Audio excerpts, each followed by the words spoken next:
Welcome back.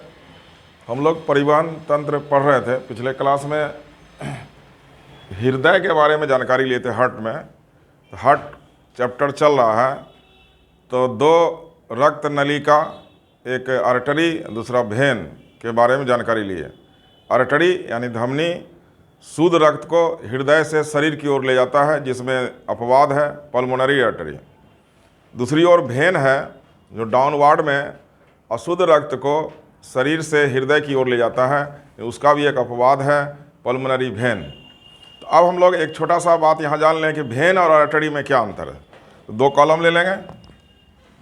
When यानी सिरा, artery यानी धमनी।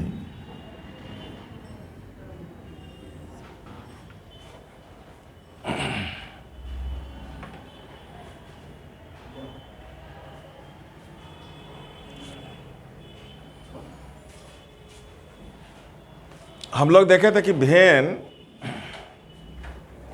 शरीर से कहाँ जा रहा था? हृदय। याद है ना फिगर? शरीर से हृदय जा रहा था। और आर्टरी जो कहाँ जा रहा था? हृदय से शरीर। तो पहले डायरेक्शन पर हम लोग जाएंगे। तो डायरेक्शन यह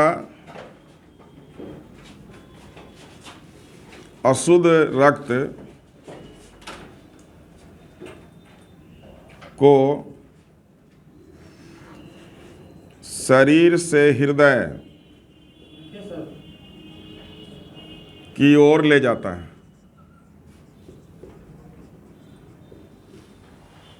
लिखो,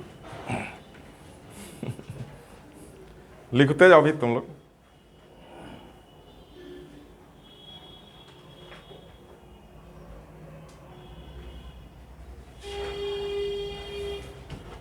जैसे शॉर्ट में हम समझा देते हैं कि कल हार्ट बनाए थे, तो हार्ट से दो पाइप देखे थे। ये आर्टरी है, ये बॉडी की ओर ले जाएगा, और बॉडी से वेन लगा हुआ है जो फिर हार्ट में ले जाएगा। इस तरह का कंपोजिशन कल देखे थे। तो एक अप में, एक डाउन में, ये अशुद्ध रक्त और वो शुद्ध रक्त। तो उल्टा बात लिखेंगे कि या शुद्ध रक्त को, यहाँ रक्त डाल देना छूट गया, शुद्ध रक्त को हृदय से शरीर की ओर ले जाता है।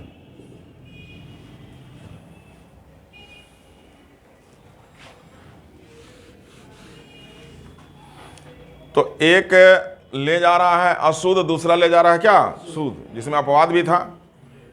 एक शरीर से हृदय की ओर डायरेक्शन है, दूसरे का डायरेक्शन किधर है? हृदय से शरीर। समझ गए ना? अब मेन अंतर जो है कि इसमें भाल्व उपस्थित होता है, इसमें भाल्व नहीं पाया जाता।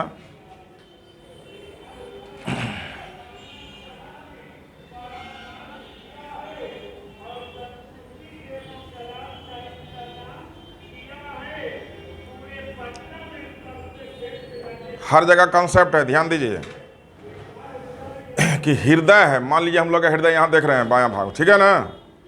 तो हृदय से नीचे ब्लड जा रहा है, ऊपर भी जा रहा है शुद्ध रक्त, हर जगह पूरा शरीर में जा रहा है। तो शुद्ध रक्त ले जाने के लिए कौन सा पाइप है? आर्टरी। एक अपवाद था पल्मोनरी। लेकिन हृदय से नीचे ज़्यादा ऑर्गन है, तो ये ग्रेविटी की ओर भी जा रहा है। तो मान लीजिए हम इसको आर्टरी लेते हैं, इसको वेन लेते हैं, दो पाइप का कल्पना करते हैं। इसका डायरेक्शन इधर है और ये ग्रेविटी की ओर भी है। दूसरा, हृदय से जस्ट ब्लड निकलता है तो आर्टरी में पंप होता है, तो उसका प्रेशर का फ्लो भी ज़्यादा है कि जस्ट एनर्जी उसमें मिला प्रेशर का, तो प्रेशर का एनर्जी मिला तो उसका फ्लो बढ़ गया। लेकिन जब पाइप में लंबा यात्रा वो कर लिया तो एनर्जी डाउन होगा धीरे धीरे। तो अब लंबा यात्रा कर लिया, मान लो पैर के पास चला गया और पैर से फिर ब्लड वापस लौटने लगा, चूँकि हृदय तक ब्लड को ले जाना है फिर वापस लौटा के, अब पैर से मान लीजिए ब्लड चढ़ रहा है, तो हो सकता है कि इसका प्रेशर इतना डाउन हो जाए कि ऊपर चढ़े भी नहीं। उसके लिए शरीर का क्या व्यवस्था है कि इस भेन में जगह जगह भाल्व दे दिया गया है। तो कितना सिस्टम है साइंस का बना हुआ इसमें। हृदय पंप करेगा तो ये ब्लड उछल कर यहाँ चला गया, फिर नीचे नहीं आने देगा, फिर पंप हुआ, फिर यहाँ चला गया, फिर पंप हुआ, यहाँ चला गया। इस तरह से वो आगे बढ़ते बढ़ते फिर हृदय तक चला जाएगा, अपोजिट डायरेक्शन में भी। तो निष्कर्ष क्या निकला कि भेन में क्या पाया जाता है, इन आर्टरी में भाल्व की आवश्यकता नहीं होती है। आर्टरी चूंकि प्रेशर को ज़्यादा करता है, इसलिए आर्टरी का दीवार मोटा और मजबूत होता है। भेन में प्रेशर ज़्यादा नहीं रहेगा, इसलिए उसका दीवार पतला और थोड़ा उससे अपेक्षाकृत कमज़ोर होता है। बस समझ गए। तो एक पॉइंट और बनेगा हमारा कि इसकी दीवार रेस्पेक्टिवली अपेक्षाकृत पतली होती है। उल्टा बात लिख देंगे कि अपेक्षाकृत मोटा और मजबूत।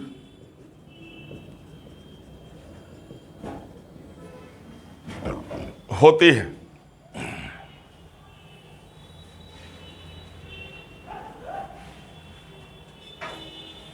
हार्ट से ब्लड निकलेगा, जस्ट आर्टरी में जाएगा तो प्रेशर ज़्यादा रहेगा, एनर्जी ज़्यादा रहेगा, पतला पाइप रहेगा, बरस्ट कर सकता है। तो उसके लिए आर्टरी का दीवार को थोड़ा मोटा कर दिया गया और मजबूत कर दिया गया। और तब बहुत यात्रा करने के बाद वो वापस लौट रहा है तो प्रेशर कम हो गया है, तो भेन में उतना प्रेशर नहीं पड़ेगा, तो उसका दीवार जो है अपेक्षाकृत मैंने आर्टरी के अपेक्षा थोड़ा पतला और उससे कमज़ोर बन गया। बस समझ गए। लास्ट अंतर कि भेन जो है त्वचा के सतह पर पाया जाता है।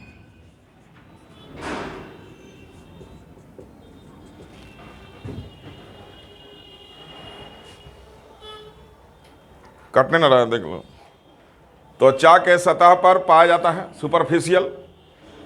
ये हम लोग जो देख रहे हैं ऊपर से पाइप झलक रहा है ना, जो गोला रहेगा उसमें हरा हरा टाइप का दिखाई देगा, तो ये जो भेन है। लेकिन आर्टरी जो है त्वचा के डीप में है, तो लिखो यह अंदर सतह में होता है, अंदर सतह में होता है, डीप इन स्किन।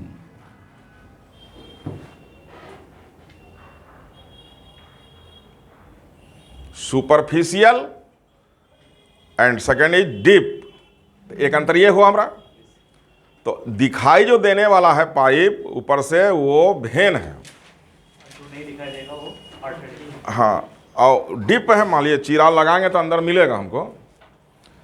तो ये कुल मिलाकर 4-5 अंतर इसमें हो गया, क्योंकि 2 अंतर यहाँ पर है और 3 अंतर यहाँ है, जो आर्टरी और भेन को डिस्टिंग्विश कर रहा है। बस समझिए ना। तो भेन अशुद्ध रक्त को ले जाता है, लेकिन अपवाद उसका भी है, पल्मोनरी भेन। तो पल्मोनरी भेन का रूट पूछे हुए था एग्जाम में, तो उसको याद रखना है।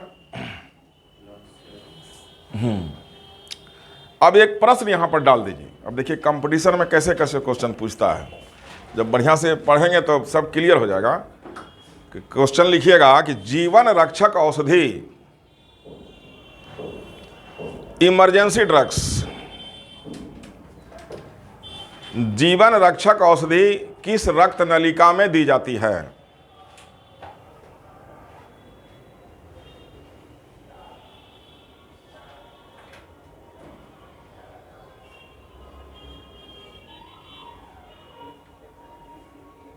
दो चॉइस ले लो। पहला चॉइस भेन, दूसरा चॉइस आर्टरी।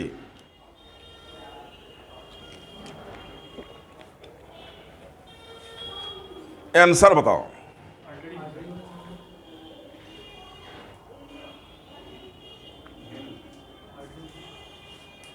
पानी का बोतल कहाँ चढ़ावेंगे?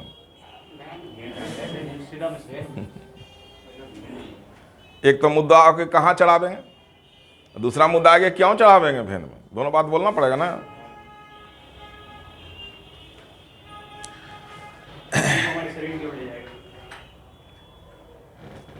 शरीर की ओर तो ही ले जा रहा है ना। इसका लॉजिक है कि भेन का डायरेक्शन हृदय की ओर है। कोई भी दवा हम भेन में डालेंगे तो सीधे कहाँ पहुँच जाएगा? हृदय से फिर पूरा शरीर में चला जाएगा, डिस्ट्रीब्यूट हो जाएगा। कोई भी दवा हम आर्टरी में डालेंगे तो हृदय की ओर नहीं जाएगा। मान लीजिए हाथ हमारा है तो हाथ के आर्टरी में हम दवा डालते हैं तो इधर हृदय की ओर न जाके इधर भागेगा। उसको पूरा शरीर में डिस्ट्रीब्यूट होने में 24 घंटा लगेगा मिनिमम। इमरजेंसी ड्रग्स है, मान लो नब्ज भाग रहा है, डेक्सोना मारा गया है इंजेक्शन, तुरंत उसको तो काम नहीं करेगा ना। 24 घंटा इंतजार कहाँ करेगा? 5 मिनट का समय है उसके पास। यदि हम भेन में देंगे तो जस्ट कहाँ पहुँच गया, और 1 से 2 मिनट मैक्सिमम है, पूरे शरीर को कवर कर देगा। इतना फास्ट ब्लड चलता है हम लोग का। 1 से 2 यानी 1.5 मिनट एवरेज में पूरे बॉडी में चला जाता है। यानी ब्लड में कुछ भी मिलेगा तो 1.5 मिनट में पूरा ब्रेन में, इसलिए ब्रेन में इफेक्ट हो जाता है तुरंत। कि मान लीजिए सांप काट लेता है या कोई जहर पी लेता है, ब्रेन प्रभावित होगा तो ब्रेन में पहुंच गया 1 से 1.5 मिनट में। कुछ पॉइजन ऐसे हैं जो काफ़ी फास्ट होते हैं। नर्व पॉइजन जैसे मस्टर्ड गैस यदि हम सूंघते हैं, जिसका प्रयोग द्वितीय विश्व युद्ध में किया गया था, तो सूंघने के साथ जो है बेहोशी हो जाता है और मौत हो जाता है। उसको नर्व पॉइजन गैस कहा जाता है। सांप का जहर उसी कैटेगरी में है। सांप का जहर 2 प्रकार का है, एक न्यूरोटॉक्सिक, दूसरा हेमोटॉक्सिक। हेमोटॉक्सिक ब्लड क्लॉटिंग करेगा, उसमें मौत होने में टाइम लगेगा। क्योंकि जब तक हृदय या ब्रेन या फेफड़ा का ब्लड क्लॉट ना हो तब तक मौत नहीं होगा। कि मान लीजिए पैर में सांप काटा तो पैर से ब्लड क्लॉट होना शुरू हुआ, तो ब्लड क्लॉट जहाँ पैर में हुआ तो एकदम दर्द करेगा, सुन्न हो जाएगा, उसको ऑक्सीजन नहीं मिल रहा है, गैंग्रीन हो जाएगा, काटना पड़ जाएगा उस अंग को। यदि 24 घंटा ऐसा रहा तो हार्ट तक जाते जाते उसको काफ़ी समय लगेगा, मौत नहीं होगा। लेकिन न्यूरोटॉक्सिक यदि पॉइजन है सांप का जहर तो सीधे ब्रेन को चॉक कर देता है। 10 सेकंड बहुत होता है, बस समझ गए ना। तो ये सारा खेला है ब्लड का। तो ब्लड में पॉइजनस सबस्टांसेस, अब ऐसा नहीं है कि हम भोजन पानी से ही पॉइजन लेते हैं, एयर पोल्यूशन से भी पॉइजन है। जो सस्पेंडेड पार्टिकल एयर पोल्यूशन में मौजूद है, आगे जब हम एयर पोल्यूशन पढ़ाएंगे तो उसमें बताएंगे कैसे हम तीनों सोर्स से, जल से, भोजन से, हवा से 24 घंटा जो है पोल्यूटेंट को लेते हैं। लंग्स में जैसे जाता है तो लंग्स में ब्लड भरा हुआ है, उसमें वो पार्टिकल घुल जाता है और एक घटना को क्रिएट करता है। उस घटना को बायोमैग्निफिकेशन, जैव आवर्धन कहते हैं। जैव आवर्धन क्या है? एक बर्निंग क्वेश्चन है, चैप्टर आएगा हम बताएंगे। हृदय पढ़ रहे हैं, परिवहन तंत्र चल रहा है। अब हृदय का कुछ संरचना के बारे में और जानकारी लीजिए, आगे बचा हुआ है तो उसका आंसर लिख लीजिए। भेन हो जाएगा, क्योंकि लॉजिक दो, क्योंकि इसकी दिशा हृदय की ओर होती है।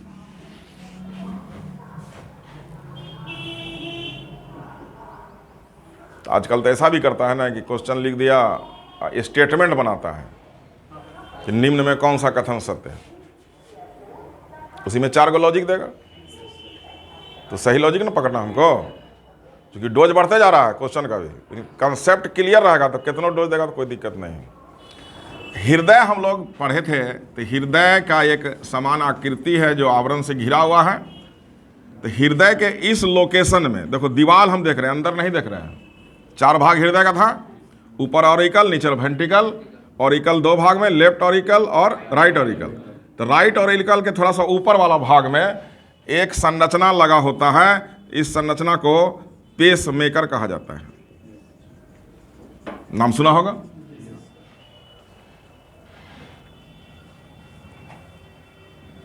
हाथ भी चलाते रहो। पेस मेकर, या इसका एक और नाम है SA नोड।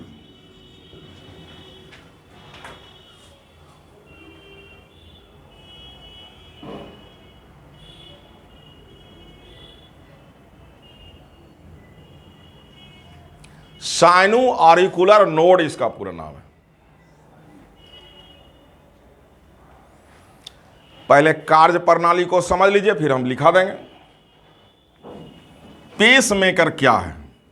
तो हृदय के ऊपर दाहिने सिरे पर एक संरचना लगा हुआ है, नर्व बंडल है, और ये जो है पहले समझ लो रफ में, चार्ज जनरेट करता है, आवेश। तो आवेश जनरेट करता है, दो फेज में है, एक बार ऑन होगा तो आवेश निकलेगा और एक बार क्या होगा, ऑफ होगा तो आवेश खत्म हो जाएगा। बैटरी है जस्ट लाइक ये। तो जैसे ऑन होगा तो हृदय का मांसपेशी सिकुड़ेगा, तो उस घटना को कहेंगे सिस्टॉल, और जैसे ऑफ होगा हृदय का मांसपेशी अपने पूर्व अवस्था में चला जाएगा, जिसको डायस्टॉल कहेंगे। एक संकुचन हो गया, एक फैलना हो गया। Contraction and relaxation. When battery is on then systole will takes place, that is contraction of heart, and off the charge will remain zero, then heart muscle relax और अपने पोजीशन में चला गया। तो रिलैक्स हो गया, तब उस घटना को क्या कहेंगे, डायस्टॉल।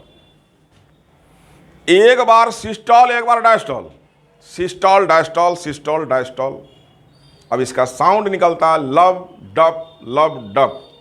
तो साउंड ऑफ हार्ट यदि हम देखेंगे तो साउंड जो निकलेगा हार्ट से, लब, LUBB, सिस्टॉल जाएगा, ये डप, ये डायस्टॉल जाएगा।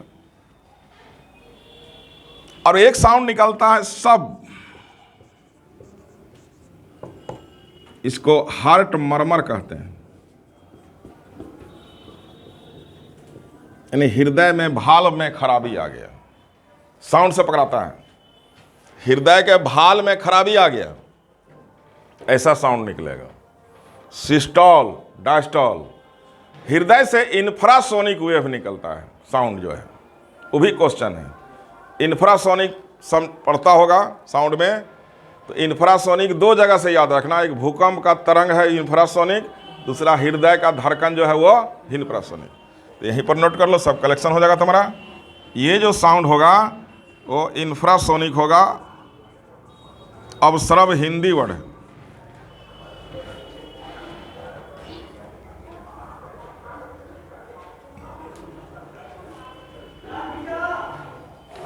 लाइन में लिखिए मैटर। हृदय के ऊपर दाहिने सिरे पर हृदय के ऊपर दाहिने सिरे पर एक संरचना लगी होती है,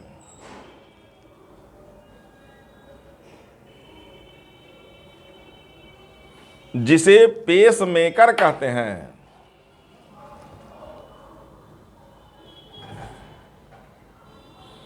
यह नर्व बंडल है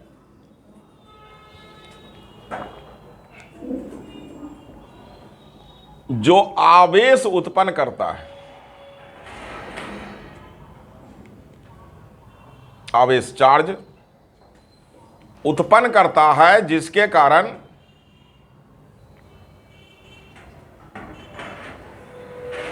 हृदय की मांसपेशियां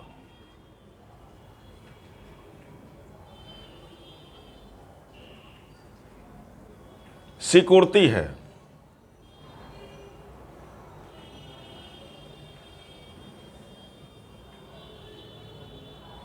क्लियर कट हुआ? एक चीज और जान लो, उसको लिखाएंगे ना खाली, लंबा हो जाएगा। यहां लोकेशन पर एक और नर्व बंडल है, AV नोड, जिसको पेस सेटर कहते हैं। सेटिंग करना माने सेटर। तो ये जो चार्ज निकला पूरा हृदय के दीवार में फैल गया, तो कुछ डाउनफॉल होगा ना वोल्टेज का। इसका जो वैल्यू है -70 मिली वोल्ट। तो वोल्टेज का जो डाउनफॉल होगा, तो जस्ट लाइक एक ट्रांसफार्मर को लगा दिया गया कि फिर उसी हिसाब से वोल्टेज को रेगुलेट कर दे। तो उस ट्रांसफार्मर को जो लगाया गया, तो उसी को क्या कहा गया, या अपना भाषा में क्या हो गया, एक मैकिंग कर रहा है मेकर, दूसरा उस वोल्टेज को क्या कर रहा है, तब जाके निचले चैम्बर में आवेश को फैला देता है। उसी चार्ज से कंट्रैक्शन रिलैक्सेशन है। तो अब ये जो चार्ज आया, तो इसी चार्ज से सिस्टोल डायस्टोल है, और इसी सिस्टोल डायस्टोल के कारण हृदय का धड़कन होता है। समझ गया बात? एक धड़कन का मतलब एक सिस्टोल और एक डायस्टोल। तो पैराग्राफ लिखो, लाइन बढ़ाते जाओ। वयस्क में हृदय का धड़कन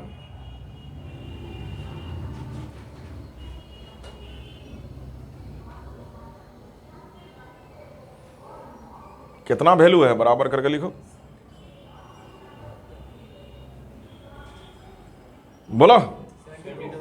ठीक है, 72 पर मिनट कर दो भाई। उसके जस्ट नीचे जाओ, नवजात में हृदय का धड़कन, इन्फेंट,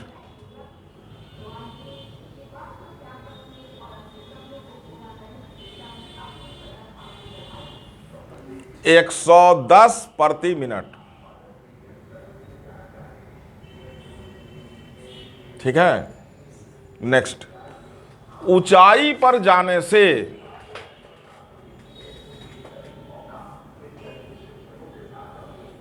तापमान बढ़ने से, कॉमा दे दे के, क्रोध, उत्तेजना, डर, गर्भावस्था आदि में हृदय का धड़कन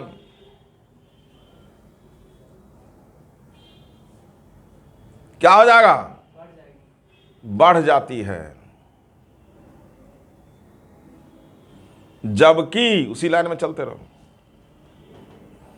नींद की अवस्था में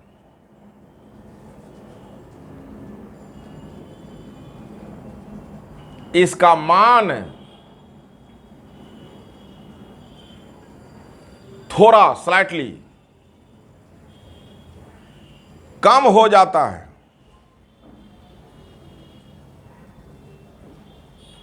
समझ रहे हैं बात को?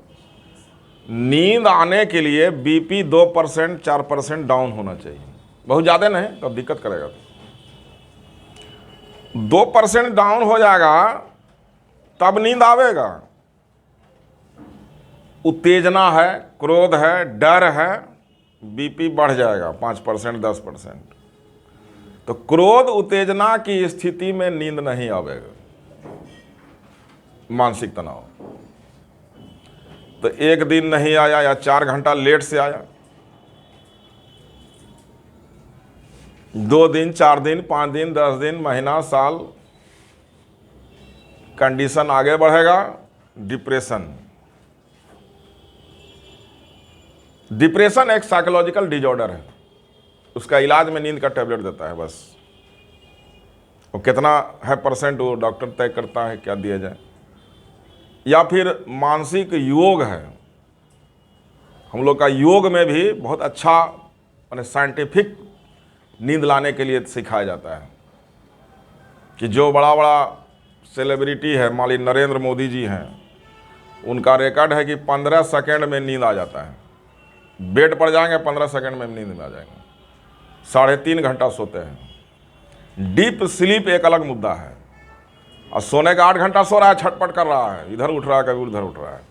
एक होता है डीप स्लीप, निंद्रा में गए सीधे 3:30 4 बजे उठे, फ्रेश हो गए, और नहीं तो सुस्ती टाइप का लगेगा दिन भर।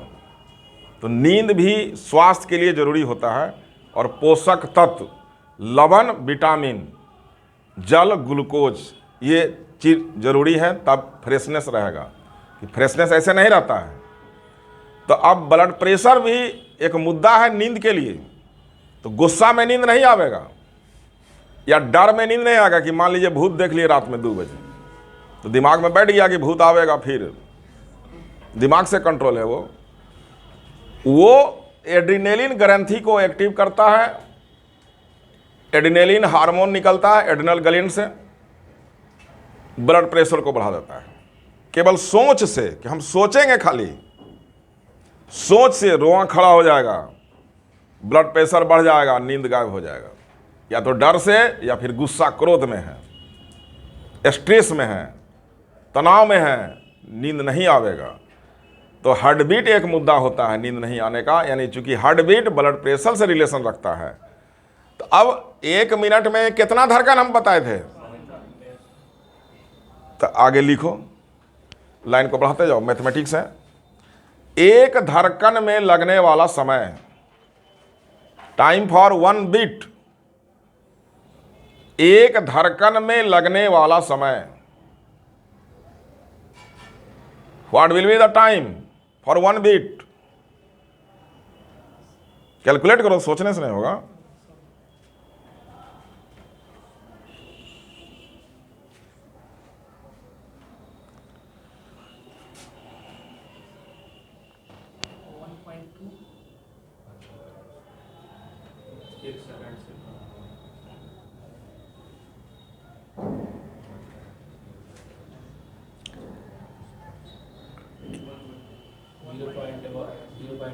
ठीक, मैथ गड़बड़ है इसका मतलब,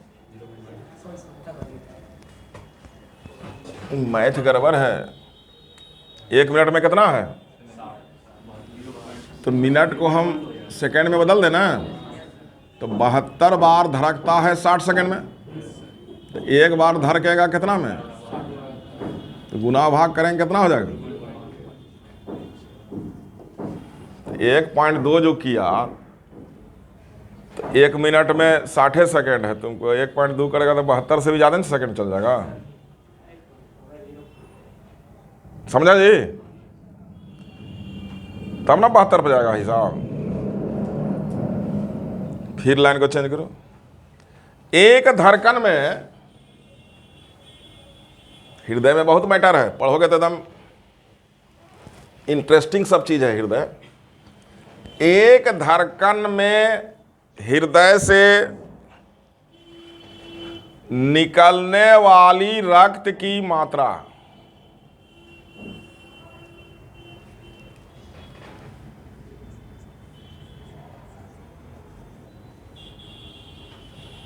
बराबर लिखो 70 ml।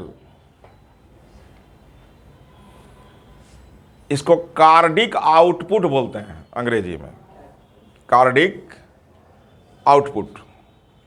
कार्डिक माने हृदय हुआ, तो कार्डिक आउटपुट का वैल्यू कितना हो गया, पर बीट, है ना हुआ, एक बीट में, एक धड़कन में।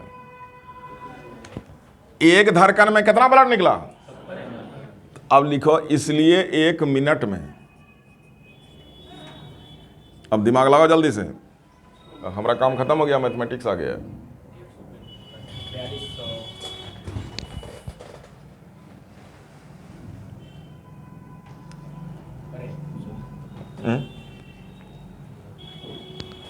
गुना भाग करना चीज है जी।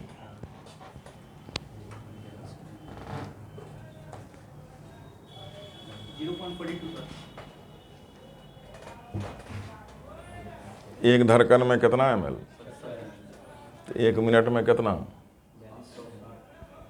तो एक धड़कन में लिखा हुआ है, तो 1 मिनट में कितना धड़कन होता है, 72 होता है। तो हम क्या करेंगे उसको, 72 गुने, तो कितना हो जाएगा,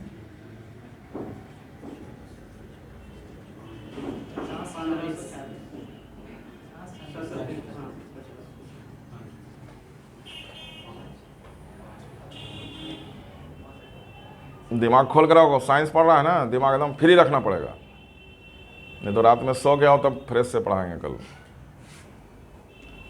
लगभग में कितना चला गया, तो ये पर मिनट हो गया, बढ़ाते जाओ, इसलिए 1 घंटा में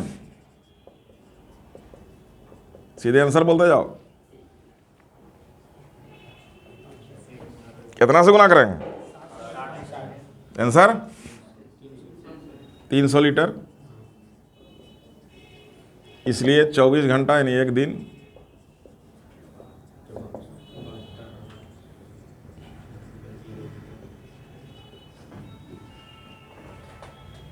अब इसका कल्पना कर सकता है, पानी का टंकी 1000 रहता है जनरल, 7 टंकी भर देगा। ये मोटर है, धीरे से काम करता है, लेकिन अब सोचो एक ऐसा मोटर है जिसका कॉइल जलता नहीं है कभी। जन्म से लेकर मृत्यु तक कॉइल जलेगा तो फिर दिक्कत है। समझ गया ना? तो कितना हैवी उसका वर्क है, समझ रहा है हृदय का। अब उसी में हम क्या करते हैं कि अब कोई स्मोकर है, कोई कुछ है, ब्लड में दिया, हार्ट को डैमेज किया, कोलेस्ट्रॉल है, तरह तरह का समस्या है, उसको वर्क हम करने नहीं देते हैं, उसमें दिक्कत कर देते हैं हम खुद, तो वो हमारे शरीर पर बुरा प्रभाव पड़ता है। समझ गया ना बात को? ये सिस्टम को समझ गया? चलो अब हम लोग ये देखें कि धड़कन का संबंध जो है वो है ब्लड प्रेशर से। धड़कन लाने के लिए जिम्मेदार है पेसमेकर, लेकिन ओल्ड एज में या कभी कभी अन्य कारण से पेसमेकर में खराबी आ जाती है। तो खराबी आ जाने से चार्ज कम जनरेट करेगा, तो कम जनरेट करेगा तो उसका जो सिस्टोल डायस्टोल उसका प्रक्रिया जो है धीमा हो जाएगा। तो सिस्टोल डायस्टोल धीमा होगा तो ब्लड प्रेशर भी क्या हो जाएगा? धीमा हो जाएगा। यदि ज़्यादा प्रेशर लो हो जाए तो हार्ट अटैक हो जाएगा। तो लाइन चेंज करके लिखो, यदि किसी कारणवश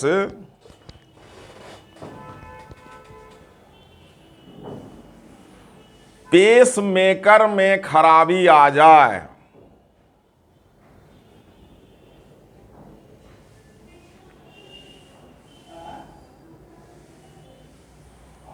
तो हृदय का धड़कन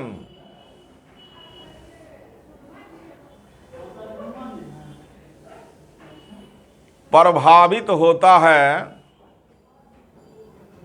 माने कम हो जाता है, कोष्ठ में कर सकता है, प्रभावित होता है। इसके इलाज के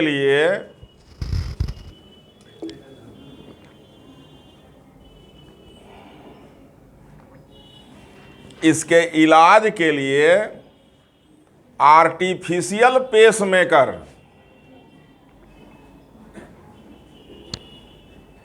को ओपन हार्ट सर्जरी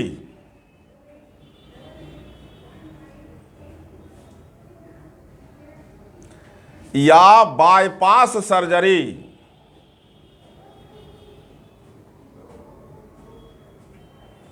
द्वारा लगाया जाता है।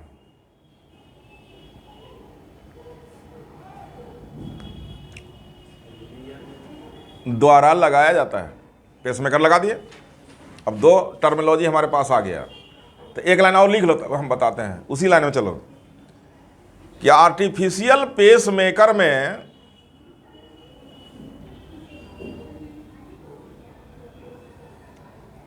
लिथियम हैलाइड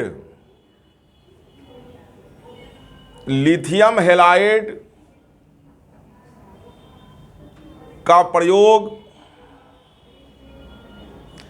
इलेक्ट्रोलाइट के रूप में, विद्युत अपघटय समझता है ना, उसको हाँ का प्रयोग किया जाता है। सीधे लिख लो, समझ जाओगे।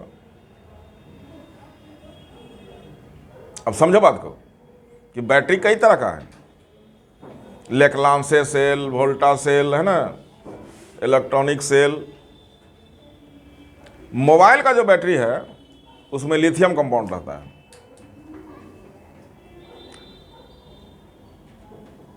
उसी प्रकार का बैटरी एक जस्ट लाइक बैटरी है जो हार्ट के वहां पर लगा देंगे। तो मान लीजिए किसी का 72 ना हो के 60 आ गया है, तो उसको लगाना पड़ेगा। ये बैटरी 5 साल वाला, 10 साल वाला, 20 साल वाला मिलता है। सर्जरी का कॉस्ट ज़्यादा होता है, 4-5 लाख चल जाएगा। ओपन हार्ट सर्जरी का मतलब हुआ कि चेस्ट बोन को काटेगा, ड्रिल से 2 भाग कर देगा, वहाँ लगा देगा, फिर बंद कर देगा। वो प्राचीन पद्धति है, अब जल्दी वैसा नहीं होता है। अब आ गया बाईपास। बाईपास में जनरली पैर के भेन से एक पतला तार घुसाया जाता है, क्योंकि भेन का एंडिंग पॉइंट क्या है? हृदय है। उसमें कैमरा वैमरा सब लगा हुआ है, लोकेशन देख लिया जाएगा। एंजियोग्राफी एक तकनीक है, लास्ट में हम बताएंगे, उसी से होता है। फिर एंजियोप्लास्टी एक तकनीक है जो मेकअप किया जाता है, बैटरी को चेंज करेंगे और 5 साल 10 साल का लाइफ देंगे, तो हार्ट बीट जो है वो नॉर्मल हो जाता है। इन वैसे व्यक्ति को इलेक्ट्रिक शॉक से सावधान रहना चाहिए, कभी करंट मार दिया तो बैटरी खत्म हो जाएगा, 5 लग गया उसका, तो फिर से चलना पड़ेगा। समझ गए ना बात? या स्कूटर चला रहा है, बाइक का करंट कभी कोई आता है प्लग से, वो दिक्कत कर देगा। चलो फिर लाइन को बढ़ाओ। अब मैथमेटिकल है, ध्यान देना कि heart beat directly proportional to blood pressure. लिखते जाओ, heart beat directly proportional to blood pressure. इसका मतलब क्या हुआ? हार्ट बीट बढ़ेगा तो ब्लड प्रेशर, हार्ट बीट घटेगा तो ब्लड प्रेशर, दोनों समानुपाती है। समझ गए ना? तो ऊंचाई पर जाने से हार्ट बीट बढ़ रहा है, तो ऊंचाई पर जाने से ब्लड प्रेशर भी क्या हो जाएगा? तो आंसर पूछता है क्वेश्चन, तो उचित दिमाग में सेट रखना। ऊंचाई पर जाने से हार्ट बीट, ब्लड प्रेशर, श्वसन दर, रेस्पिरेटरी रेट, वो भी इंक्रीजिंग ऑर्डर में जाता है। आरबीसी का संख्या बढ़ जाएगा, हीमोग्लोबिन का परसेंटेज जो है बढ़ जाएगा। समझ गए ना? एक जगह हम लिखाएंगे उसको बाद में, क्योंकि जब आरबीसी पढ़ा देंगे तब। एक और कंसेप्ट है कि heart beat indirectly proportional to size of animal. बहुत अच्छा प्रश्न है ये। Heart beat indirectly proportional to size of animal. What does it mean? कि as the size increases heart beat decreases. अब मान लीजिए आपको क्वेश्चन देगा, ऐसा तो नहीं पूछेगा, क्वेश्चन देता है कि निम्न किस जंतु का, ये जंतु में हृदय का धड़कन ज्यादा होता है? तो 4 जंतु का नाम दिया है, मान लीजिए चूहा, खरगोश, बकरी, हाथी। हमको छांटना है कि किसका ज्यादा हृदय का धड़कन है। तो हृदय का धड़कन ज्यादा, मान लीजिए चॉइस हम लिखते हैं चूहा, खरगोश, बकरी, हाथी। अब कौन सा आंसर होगा बोलो तुम लोग? यहां पर मैथमेटिक्स में बता चुका है, जिसका साइज बड़ा होगा उसका हार्ट बीट क्या होगा, लेकिन हम पूछ रहे ज्यादा किसका है। तो ऐसे प्रश्न में हमको सीधा ये देखना है कि साइज किसका कम है, नहीं तो खोजते रहोगे किताब में आंसर, पागल हो जाओगे। कहीं गलत सेट में आंसर दे दिया तो बोर आ जाएगा, है ना? अधिक पूछे चाहे कम पूछे, हमको उससे टेंशन नहीं लेना, हमको टेंशन साइज में देख लेना है कि जितना छोटा एनिमल। अब उसका लॉजिक क्या है कि छोटा एनिमल का हार्ट बीट ज्यादा क्यों?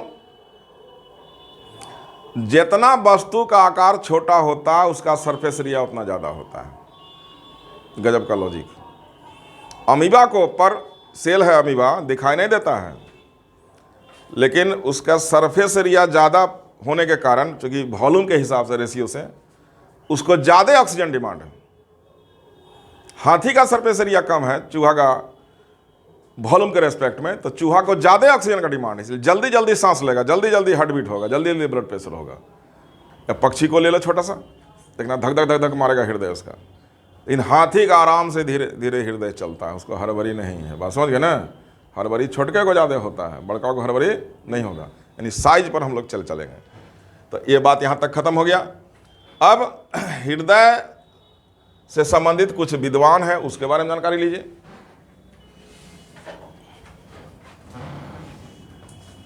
लिखो, विश्व में पहला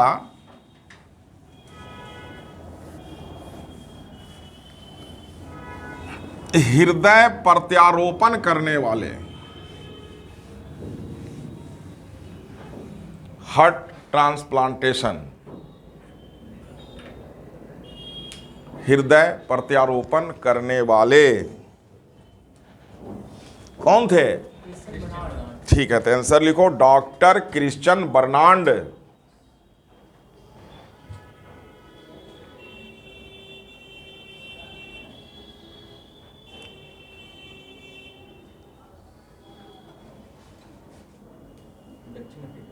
दक्षिण अफ्रीका ले साउथ अफ्रीका, एक बार देश से पूछ दिया था।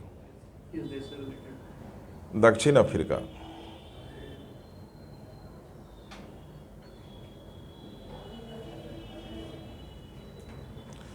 देखो, ब्लड प्रेशर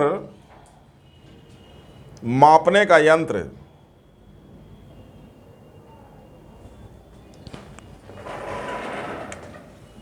क्या हो जाएगा?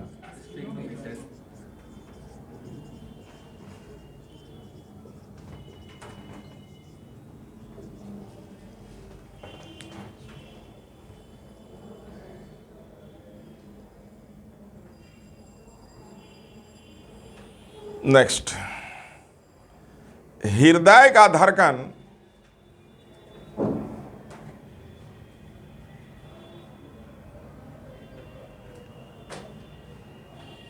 सुनने का यंत्र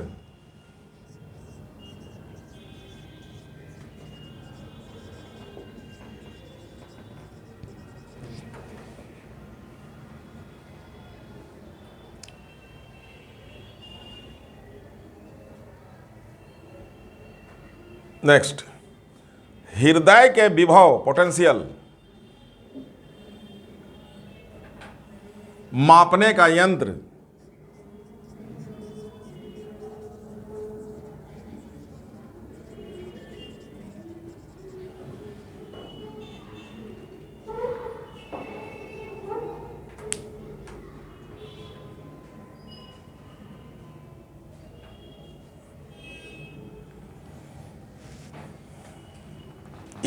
ईसीजी इसी को बोलेंगे।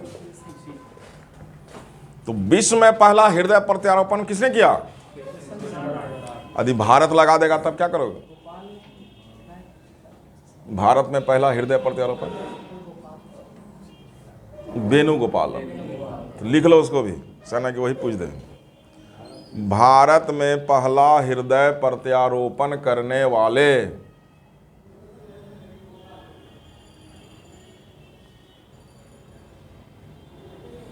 डॉक्टर वेणुगोपाल।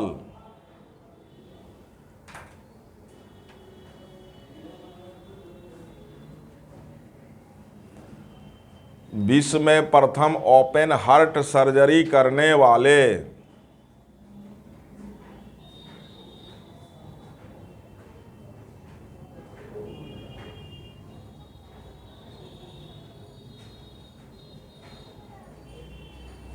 आंसर लिखो लीले हल।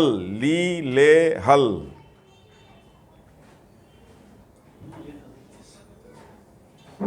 ठीक है, हाँ उच्चारण देख लिखो। हृदय हम लोग पढ़ रहे हैं। अब हृदय में खराबी होगा, बीमारी होगा, तो कैसा खराबी कैसा बीमारी इसको देखा जाए। हृदय का मांसपेशी है, तो मांसपेशी के क्रियाशीलता के लिए ऑक्सीजन चाहिए। हृदय से धमनी निकल रहा है, आर्टरी पढ़ चुके थे हम लोग। आर्टरी पूरे शरीर में शुद्ध रक्त को ले जाता है, आर्टरी है ये। ब्रांच होगा जगह जगह, पूरा शरीर में जाएगा। एक ब्रांच जो है इसका हृदय के दीवाल में ही जाता है। हृदय के दीवाल में शुद्ध रक्त को सप्लाई करता है, हर जगह जाएगा, आंख में, कान में, किडनी में, लंग्स में, है ना। आर्टरी पाइप का अलग कनेक्शन है, जैसे वायरिंग होता है। तो एक आर्टरी इसका कनेक्शन कहाँ गया? हृदय में। तो जो आर्टरी हृदय को कनेक्शन देता है उसको कहते हैं कोरोनरी आर्टरी। हृदय को जो सप्लाई देगा उस आर्टरी का नाम क्या हो गया? हृदय को शुद्ध ऑक्सीजन ले जाए। ठीक है। अब कोरोनरी आर्टरी का हम बात करते हैं कि मान लीजिए कोरोनरी आर्टरी को हम देख रहे हैं, ध्यान यहाँ दो, इस आर्टरी में कुछ पदार्थ का जमाव हो गया है। ये पदार्थ है मेनली कोलेस्टेरॉल। कौन सा पदार्थ है? कोलेस्टेरॉल। दो भाग में HDL, LDL, high density lipoprotein, low density lipoprotein. High density वाला हम लोगों के लिए उपयोगी है, लो वाला हम लोग के लिए हानिकारक है। ये कहाँ पाया जाएगा? तो घी, डालडा,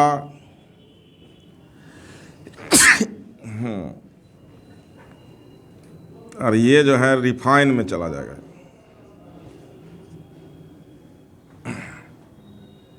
अब रिफाइन कोलेस्ट्रॉल फ्री वाला अलग आता है, तो 0% लिखता है लेकिन 0% होता नहीं है। जब और दाम ले जाओगे तब होगा, नहीं तो कम दाम में 0 लिख के प्रचार कर देता है, वो एक्चुअल होता नहीं। तो अब है कि ये कोलेस्ट्रॉल जमा होते जगह, इसका डायमीटर कम हो गया, ब्लड फ्लो कर रहा है, तो फ्लो को कम कर दिया ना, तो फ्लो को कम कर दिया तो ब्लड के साथ ऑक्सीजन सप्लाई हो रहा है, तो ऑक्सीजन सप्लाई में कमी आया, तो हृदय जो है छाती के बाएं भाग में स्थित है, तो छाती के बाएं भाग में दर्द का अनुभव होगा, उस बीमारी को एंजाइना कहेंगे। एंजाइना रेगुलर चेस्ट पेन, और छाती के बाएं भाग से लेकर ये बांह तक में दर्द करेगा। यदि रेगुलर चेस्ट पेन 10-15 दिन बना हुआ है तो किसका संभावना बन जाता है? हमारा हो सकता है। अब और आगे जाइए कि ये कोलेस्ट्रॉल और जमा हो गया, पाइप को और संकरा कर दिया, तो संकरा कर दिया तो यहाँ प्रेशर काफ़ी बढ़ जाएगा, हो सकता है ये पाइप बरस्ट कर जाएगा। बरस्ट कर जाएगा तो यहाँ ब्लड क्लॉट होगा, आर्टेरोस्क्लेरोसिस।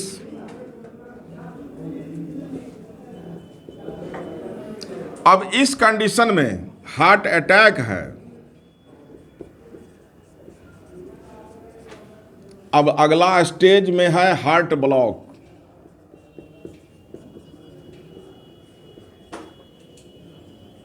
समझते जाओ, बना लो। उसके बाद हार्ट अटैक का शुरुआत हो गया, एंजाइना उसका अलार्म है, आगे बढ़ेगा उसी में।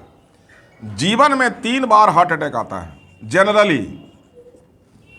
एक बार आवेगा, अगला 10 मिनट में भी आ सकता है, 10 साल बाद भी आएगा, लेकिन पहला बार आया तो दूसरा निश्चित है कि आवेगा। और पूरे वर्ल्ड का रिसर्च है कि जितना भी हार्ट अटैक है वो उसका 80% जो है 3 से 5 बजे सुबह होता है। अब इसका ग्रेविटी से क्या संबंध है या सूर्य से, चंद्रमा से संबंध है, ये अभी रिसर्च होता है। इसको ब्रह्म बेला बोलते हैं। उस समय हार्ट अटैक ज़्यादा आता है, 80% केस में होता है। पहला आएगा, दूसरा का कोई टाइमिंग नहीं, लेकिन निश्चित हो गया कि दूसरा आवेगा ही। अब 10 मिनट में आ जाए या 10 साल में आवे, तीसरा आने के बाद चौथा चांस नहीं देगा, मैंने 3 मौका देता है कि अलर्ट हो जाइए। लास्ट हमारा क्या है? कहानी खत्म हो गया। इसका मोटापा से खासा संबंध है। कोलेस्ट्रॉल खाना कोई गुनाह नहीं है, इन खा के बैठ जाना चैम्बर में वो गुनाह होता है। एनर्जी, कैलोरी निकालिए, दौड़िए, धूपिए, फिजिकल एक्सरसाइज करके उस कैलोरी को हम बर्न कर दें, नहीं तो वो आर्टरी में जमा होगा, उसका मोटाई बढ़ाते जाएगा। तो हाथ पैर के आर्टरी में जमा होगा तो कोई दिक्कत नहीं, हाथ झाड़ के चल जाएंगे। यानी हृदय के आर्टरी में जमा हो जाए तो हार्ट का फंक्शन जो है प्रभावित होता है, आगे चलकर हार्ट अटैक का संभावना बन जाता है। तो इस चीज़ को ध्यान में रखना है। उसके अलावा और भी बीमारी है हृदय में, इसको नोट कर लो जल्दी से ग्राफ में।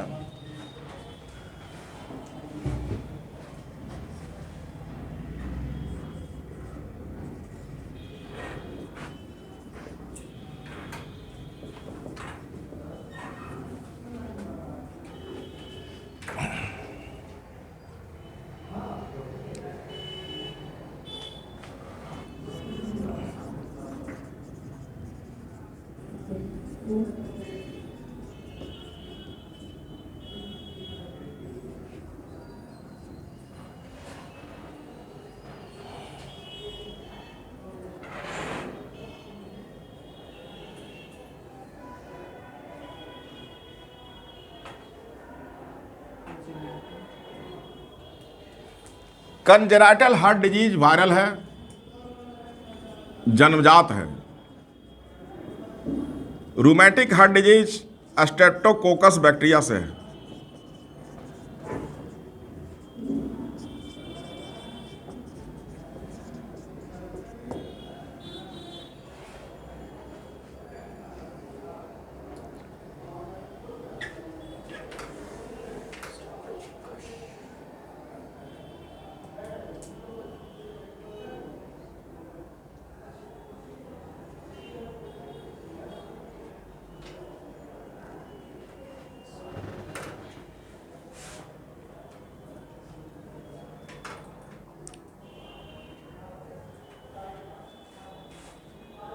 पहुंचा? अब लास्ट में एक चीज और लिख लो, उसके बाद खत्म कर देंगे। परिवहन के प्रकार, types of circulation.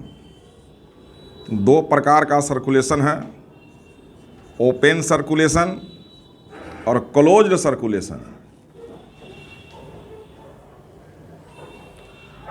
Open circulation में रक्त नलिका ब्लड वेसल नहीं पाया जाए।